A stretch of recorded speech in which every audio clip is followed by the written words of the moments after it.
Tem um filho autista e ele tem manias que mudam com o tempo. Mesmo com tratamento em dia, as manias não acabam.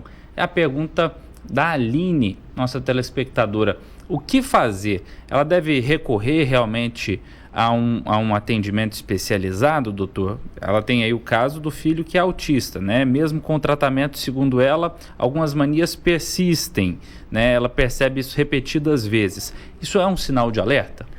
Sim, olha, é importante essa pergunta porque é o seguinte, o sintoma obsessivo compulsivo ele pode acontecer em várias doenças.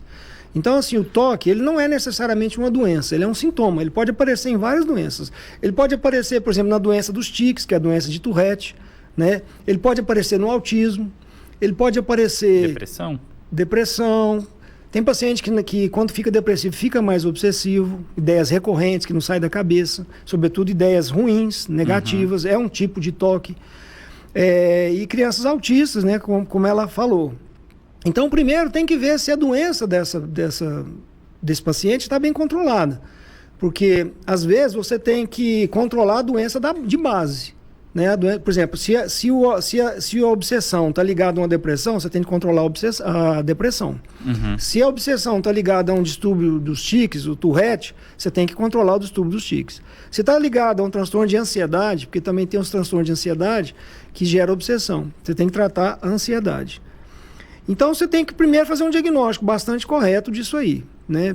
Primeiro. Segundo, o tratamento ele tem base na medicação correta, e na psicoterapia, que a psicoterapia não é uma coisa assim complicada para o telespectador entender como é que é feita a terapia. Você evita que o paciente faça determinadas coisas. Por exemplo, o paciente fala assim, não, eu tenho que bater na mesa aqui, senão minha família vai morrer. Aí você começa trabalhando com ele, olha, você não bateu, sua família morreu? Não morreu. Então aí, vê, tá...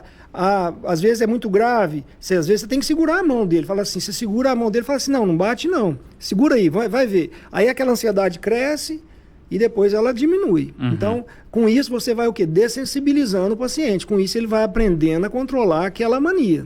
Certo. Né? Então, só remédio geralmente não resolve em TOC. Então isso aí também é uma ilusão você pensar. Quer dizer, pelo menos os toques muito graves, que tem muito ritual, por exemplo. Toque mental, às vezes o remédio ajuda mais. Mas toque que tem ritual, que tem movimento, gesto, ação. Você tem que fazer uma terapia, certo? Você tem que fazer isso que eu estou te falando, chama terapia comportamental. Você tem que trabalhar com o indivíduo ou até mesmo, como eu estou falando, às vezes segurar ele. Boa noite, Não, Matheus, vou lavar minha mão, quero lavar minha mão porque senão eu vou morrer. Não, segura aí, fica aí e tal. Aí, pronto, você morreu? Não morri e tal. Então aí com isso ele vai melhorando, entendeu?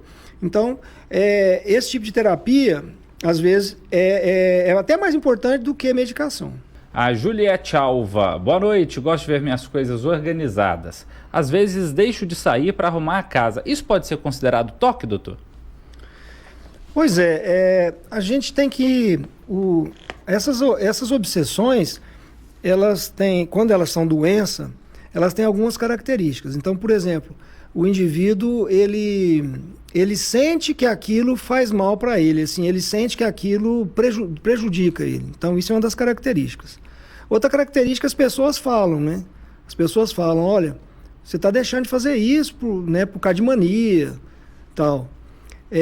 Outra coisa, você de alguma forma está se prejudicando, por exemplo, você prejudica a sua saúde. Tem gente que tem uma mania, por exemplo, de comer só miojo, por exemplo. Então ele prejudica a saúde.